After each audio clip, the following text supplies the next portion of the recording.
isso eu vou explicar. Tudo isso eu vou explicar. Eu vou chegar lá, né?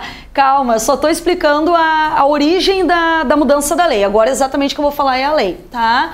Então, pessoal, o que eu ia dizer para vocês é o seguinte. Nós tivemos essa mudança, então, em 2007, e a mudança, ela propicia hoje a seguinte questão. Toda criança que nasce fora do país, filho de pais brasileiros que não estão a serviço, essa criança para o Brasil, ela continua sendo estrangeira. Isso não mudou, tranquilo? Agora a pergunta é, o que os pais devem fazer para tornar essa criança um brasileiro nato? Resposta, essa criança ela deve ser registrada numa repartição brasileira competente. O que é uma repartição brasileira competente? Uma embaixada brasileira ou consulado brasileiro situado no exterior, tá? Então, pessoal, é muito simples. É só pegar o seu filho lá no Japão, por exemplo, levar a registro numa embaixada brasileira ou no consulado brasileiro. Não precisa fazer mais nada. Automaticamente essa criança já se tornará brasileira nata. Ficou claro? Como se ela tivesse sido registrada no Brasil, só que foi registrada numa embaixada, tá? Agora, pode acontecer a situação da criança não ter sido registrada nem na embaixada e nem no consulado. E depois eu vou explicar o porquê. A pergunta que eu faço antes é: ainda existe possibilidade dela se tornar um brasileiro nato, mesmo sem ter sido registrada numa embaixada ou no consulado? Sim, desde que a criança venha morar no Brasil e que após a maioridade ela faça uma opção pela nacionalidade brasileira. Deu para entender, pessoal? Só para finalizar a explicação, daí eu passo, né, caso vocês tenham alguma pergunta. Pessoal, vocês poderiam pensar assim, tá, mas em que hipótese a criança não seria registrada? Vou colocar um exemplo. Vamos supor que eu, Alessandra, vou morar nos Estados Unidos, tá? Com meu marido e meu filho. E lá nos Estados Unidos eu tenho um filho também. O que acontece? Os Estados Unidos, se eu não estou enganada, adotam o critério territorial. Então, o que meu filho é para os Estados Unidos? Americano, concordam comigo? Eu não vou registrar o meu filho na embaixada ou no consulado brasileiro, porque como eu moro nos Estados Unidos, no meu exemplo, eu quero que o meu filho tenha os direitos do país em que ele está. Vocês entenderam? Então eu não vou arriscar dele perder esses direitos do lugar em que ele está. Eu fico quieta, né? Porque ele é considerado um americano. Aí, pessoal, 10 anos depois, a gente volta a morar no Brasil. Agora, eu quero que o meu filho se torne um brasileiro nato, porque eu sou trinteresseira, né? Onde eu tô é o que eu quero que ele seja, tá? Então, a minha pergunta é, agora eu tô morando no Brasil, existe possibilidade do meu filho ainda se tornar um brasileiro nato? Sim, pessoal, desde que após a maioridade, ele faça uma opção pela nacionalidade brasileira. Aí vocês estão me olhando e devem estar pensando assim, nossa, então quer dizer que ele vai ser americano até 18 anos? Não, pessoal, a questão ela funciona da seguinte forma. Quando essa criança ela vem morar no Brasil, é feito um registro dela também aqui no Brasil. E na certidão, pessoal, dela, vai escrito assim, ó, brasileiro nato sujeito à confirmação. Significa dizer, como ela veio morar no Brasil, até 18 anos, o Brasil reconhece ela como um brasileiro nato, tá? Porque é uma criança, a criança não tem como optar, concordam comigo? E os pais não podem optar por ela, porque a vontade é dela, né? Então, o Brasil considera ela até 18 anos brasileiro nato. Vai escrito lá, brasileiro nato sujeito à confirmação. Significa dizer, quando ela alcançar 18 anos, ela tem que procurar a Justiça Federal e ela vai ter que dizer se ela realmente deseja se tornar um brasileiro nato. Aí vocês podem estar pensando, e se ela se tornar um brasileiro nato, ela vai perder a nacionalidade americana? Depende, pessoal. Isso nós vamos estudar bem no final da nossa aula. Se o país em que ela nasceu reconhece a nacionalidade dela, considera ela um cidadão nato naquele país, no Brasil ela ficará com dupla nacionalidade. Deu para entender, pessoal? Ficou claro? Alguma pergunta, alguma dúvida que vocês tenham ficado? Em criaturas divinas, pode falar. Tem algum prazo para fazer essa opção? Não, os pais... Quando vem morar? Não, lá. Não tem prazo. Como é que é o teu nome? Maiara não tem prazo e até uma questão interessante, né? Pode a criança ter 5, 10, já ser um adolescente com 15 anos, não tem prazo, tá? Esse registro na embaixada, no consulado é a qualquer tempo. E uma questão que eu lembrei que é interessante de comentar, nós tivemos uma mudança na nossa lei em 2007, tá? E aí a gente poderia pensar o seguinte, tá, e essa mudança alcança quem fez a campanha, né? É dali para frente ou alcança aquelas crianças que já tinham nascido? Nós temos uma disposição na Constituição Federal que diz que essa mudança da linha C, ela retroage a todas as pessoas nascidas a partir de 1994. Vocês podem pensar, mas por que 94? Porque, pessoal, até 94 podia registrar em embaixada ou em consulado. Aí a lei mudou, não permitindo mais. E aí se deram conta de que o bom era o que era antes, vocês entenderam? Então, nós temos uma regra bem no fim da Constituição que diz isso. Todas as crianças nascidas a partir de 1994, que estejam no estrangeiro e que não tenham a nacionalidade ainda brasileira, podem ser registradas a qualquer momento numa embaixada ou no consulado e se tornarão brasileiros natos. Senão, quem fez a campanha não teria o benefício, né? Então, por isso que essa lei prevê essa situação. Ficou claro? Bom, vamos então a várias perguntas. Vou fazer um resumo desse inciso primeiro aqui, para que a gente possa estudar os brasileiros naturalizados, tá? Eu sou bem repetitiva, pessoal, e eu não tô nem aí, porque a repetição é justamente o que vai fazer vocês fixarem essa matéria, tá? Então, a minha pergunta é: nasce uma criança no Brasil, filho de um casal de uruguaios que estavam a passeio. Qual a nacionalidade dessa criança para o Brasil? Ó, vamos de novo, pessoal. Nasce uma criança no Brasil, filho de um casal de uruguaios que estavam a passeio. Qual a nacionalidade da criança para o Brasil? Brasileira nata. Perfeito. Nasce no Brasil uma criança filho de um casal de uruguaios cujos pais estavam a serviço do Uruguai. Qual a nacionalidade da criança para o Brasil? Estrangeira. Nasce uma criança no Brasil, filho de um casal de uruguaios cujos pais estavam a serviço da China. Qual a nacionalidade dessa criança para o Brasil? Brasileira nata. Nasce uma criança no Japão, filho de mãe brasileira, pai japonês. Mãe brasileira que estava a serviço da República Federativa do Brasil. Qual a nacionalidade dessa criança para o Brasil? Brasileira nata. Por quê? Porque a mãe brasileira estava a serviço da República Federativa do Brasil. Nasce uma criança no Japão, filho de um casal de brasileiros que estavam a passeio. Qual a nacionalidade dessa criança para o Brasil? Estrangeira. Tranquilo? Existe possibilidade dessa criança se tornar um brasileiro nato? Sim, desde que a criança seja registrada aonde, pessoal? Embaixadas brasileiras ou consulados brasileiros situados no exterior. Se a criança não foi registrada nem na embaixada e nem no consulado, ainda existe possibilidade dela se tornar um brasileiro nato? Sim, desde que a criança venha morar no Brasil e que após a maioridade faça a devida opção. Pergunto, tem prazo para vir morar no Brasil? Não tem prazo. Em prova de concurso, pessoal, para induzir ao erro, eles colocam que a criança tem que vir antes da maioridade. Não, eu posso vir com 10, 15, 20, 30 anos, não importa, não tem limite de idade, tá?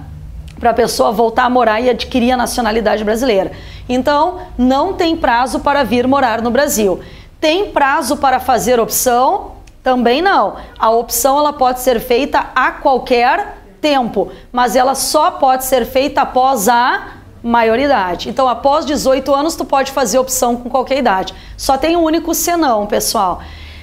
A partir dos 18 anos, a condição de brasileiro ela fica suspensa até que a pessoa procure a justiça e faça a opção. Deu para entender? Tu não exerce os direitos de brasileiro a partir dos 18, porque aquilo ali se suspende até que a pessoa diga, realmente, eu quero me tornar um brasileiro.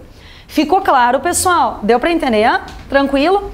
Bom, então nós vamos estudar agora, se vocês quiserem anotar aí no caderno, os brasileiros naturalizados, tá? Que é o que a gente vai ver. Pode falar.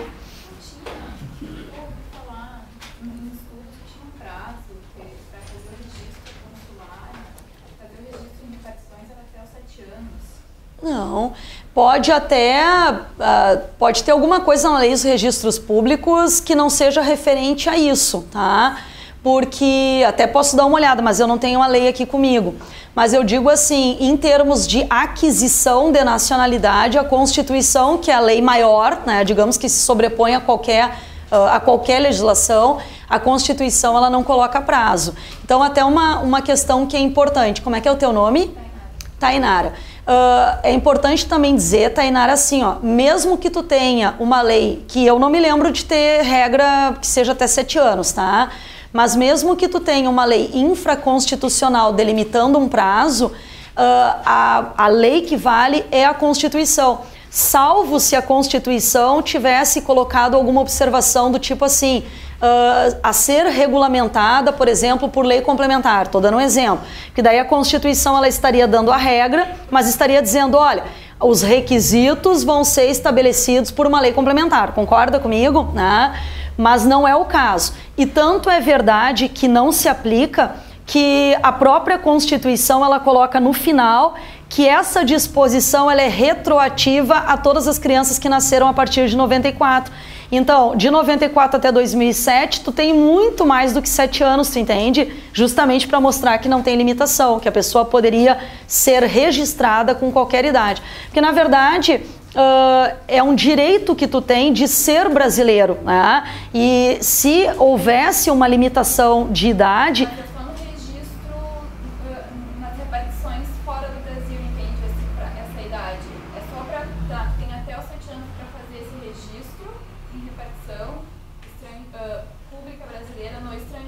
Uhum. Do contrário, só poderia conseguir a nacionalidade de ser nato vindo residir no Brasil. Não tem. Eu posso te garantir, é bem o que eu tô te falando, tá?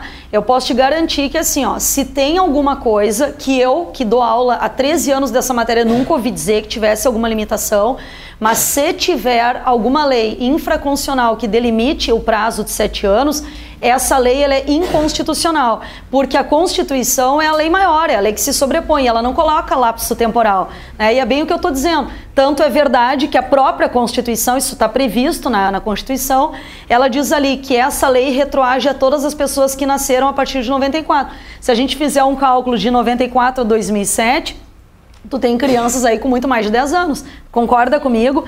Então, assim, ó, tá aí, Tainara. Eu te digo, Tainara, até vou dar uma olhada, tá? Tu não lembra aonde que tu teria visto isso? Eu vou dar uma olhada porque... Vou dar uma olhada ou na antiga lei de introdução, que eu nunca lembro o nome da lei. O antigo nome era Lei de Introdução ao Código Civil, mas agora eles mudaram o nome, mas é a mesma lei. E vou dar uma olhada na Lei de Registros Públicos, tá? Que é a mais provável, né? Mas eu te digo assim, ó, fique bem tranquila e não marque em concurso público que tem prazo, tá? Porque o que prevalece é a Constituição e a Constituição não coloca limite temporal, tá? Bom, coloque então, pessoal, no caderno de vocês, brasileiros naturalizados. Então, coloquem assim. Brasileiro naturalizado é aquele... Brasileiro naturalizado é aquele que adquire a nacionalidade brasileira, é aquele que adquire a nacionalidade brasileira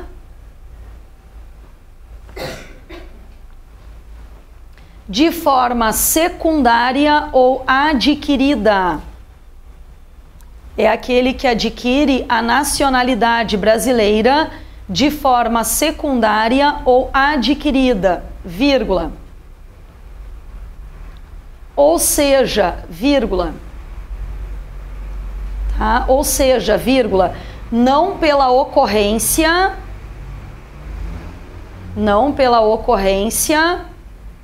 de um fato natural. Não pela ocorrência de um fato natural, mas por um ato de vontade. Não pela ocorrência de um fato natural, mas por um ato de vontade. Vírgula, através de requerimento. Tá? Através de requerimento. tá? Ponto final. Então, pessoal, o brasileiro naturalizado, né, como vocês anotaram aí no caderno, é a pessoa que tem a chamada nacionalidade secundária ou adquirida. Então, se na prova aparecer para vocês uma questão dizendo assim, com relação à nacionalidade secundária, é possível afirmar. Essa questão, na verdade, ela trata de brasileiros naturalizados, certo? Nós vamos estudar, então, a partir de agora, que muito mais importante do que saber de onde esta pessoa é ou de quem, o filho de quem ela é, muito mais importante em termos de naturalização é que a pessoa tenha vontade em se naturalizar. E essa vontade, ela seja provada através de um requerimento. Isso, pessoal, que parece uma bobagem, mas não é importante pelo seguinte aspecto. Eles podem colocar uma questão na prova dizendo assim, vem um japonês para o Brasil e ele preenche todos os requisitos para se naturalizar brasileiro. E aí a pergunta da prova é certo que ele vai se naturalizar brasileiro? Não, pessoal, não é certo.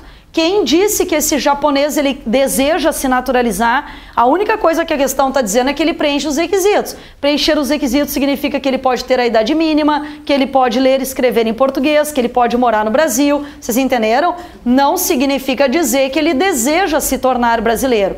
Nós aqui dessa sala de aula, a gente pode viajar para qualquer lugar do mundo e naquele local preencher os requisitos, ter a idade, falar a língua, esse tipo de coisa. Agora, quem garante que a gente deseja se naturalizar? Então, além da pessoa preencher os requisitos legais que a gente vai estudar, ela tem que manifestar a vontade através de um pedido que é feito por meio de um requerimento. Tranquilo? Eu vou colocar então, pessoal, aqui no quadro um esquema de brasileiros naturalizados, que é importante vocês anotarem, para a gente poder conversar então a respeito dessa matéria. Posso apagar isso aqui, pessoal?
Bom, pessoal, eu coloquei aqui no quadro duas formas de naturalização.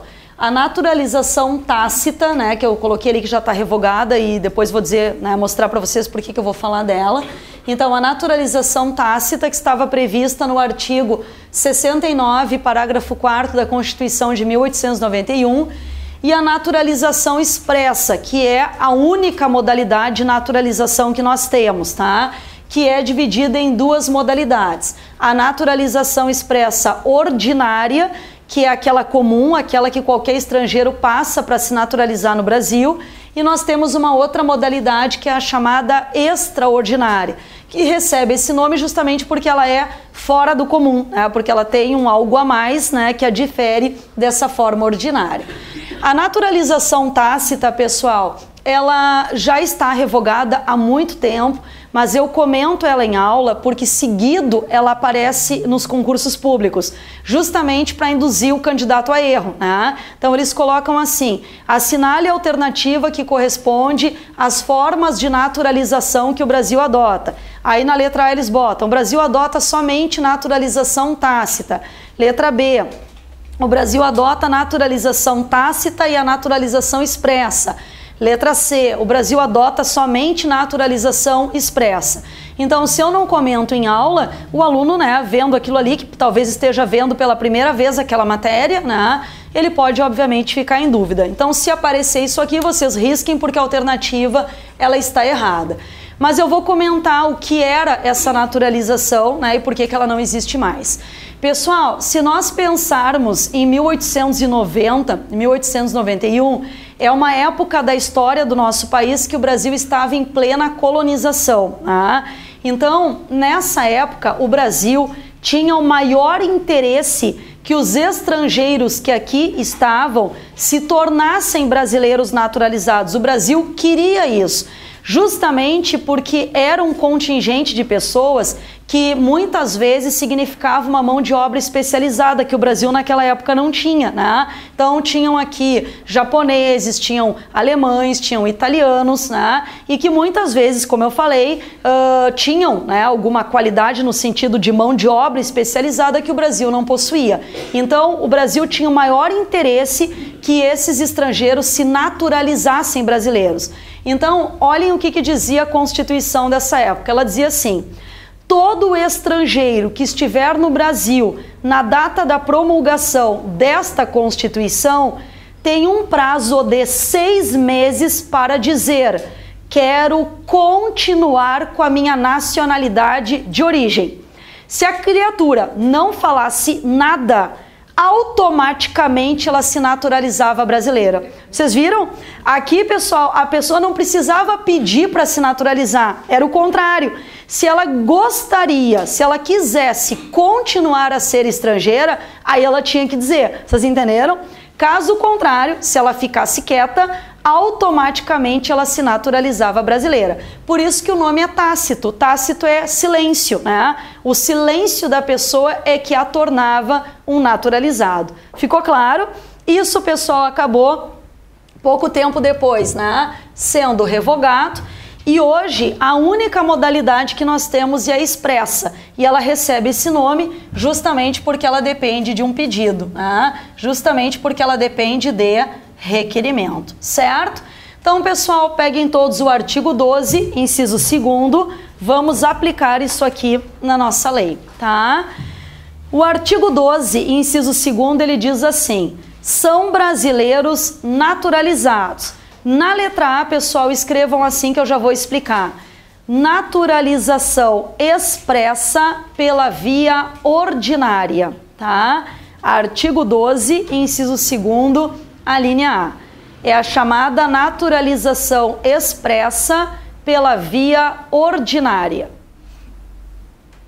Tá? Naturalização expressa pela via ordinária. Então a letra A diz assim: são brasileiros naturalizados os que, na forma da lei, adquiram a nacionalidade brasileira, exigidos aos originários de países de língua portuguesa, fosforescente, pessoal, nos originários de país de língua portuguesa, apenas residência por 1 ano ininterrupto e a idoneidade moral. Fosforescente na residência por 1 ano ininterrupto e também na idoneidade moral.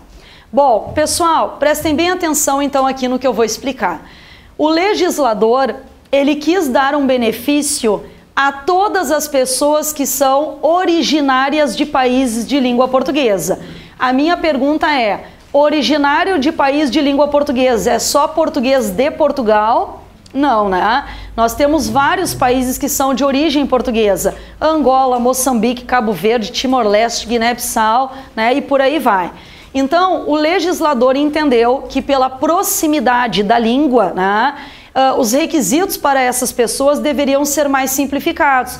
E o legislador disse o seguinte: olha, toda pessoa que tem origem portuguesa, que vem de um país de origem portuguesa, Para que essa pessoa se naturalize brasileira, ela só vai ter que provar duas coisas: que ela tem residência, né, no Brasil por pelo menos 1 ano e que ela tem idoneidade moral. Idoneidade moral, pessoal, significa dizer que não é um foragido da justiça lá do seu país, que não é uma pessoa que está aqui no Brasil de forma clandestina, que não é, essas expressões que eu vou usar são expressões jurídicas, tá? Não é uma pessoa que está se entregando à mendicância, à vadiagem, né? Porque eu falo isso, a pessoa baixou o nível, né?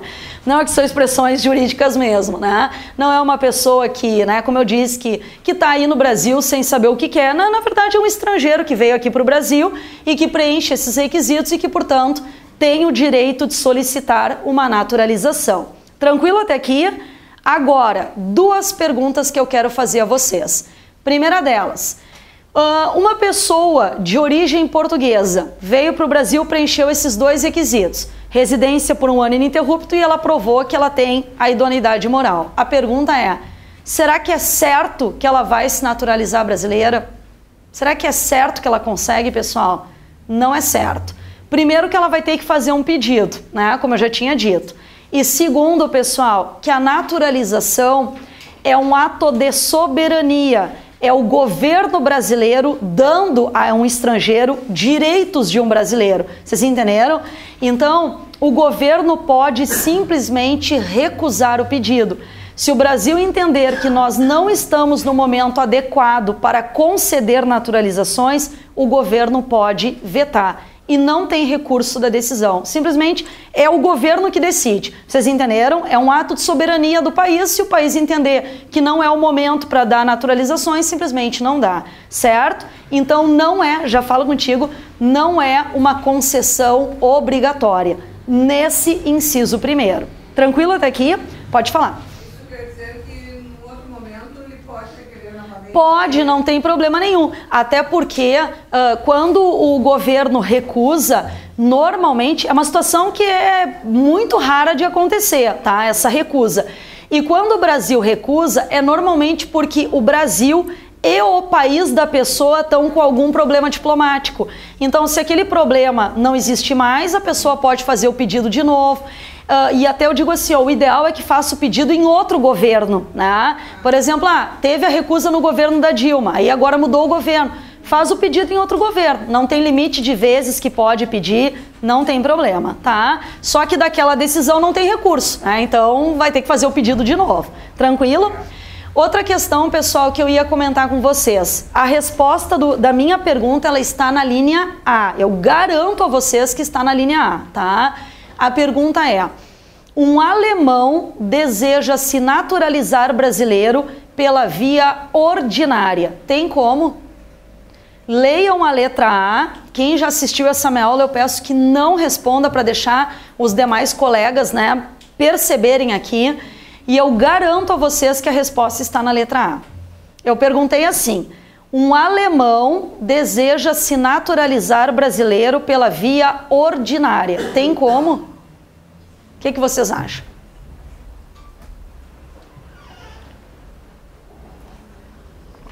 E aí, criaturas divinas? O que vocês acham? Tem como esse alemão se naturalizar brasileiro por essa via ordinária?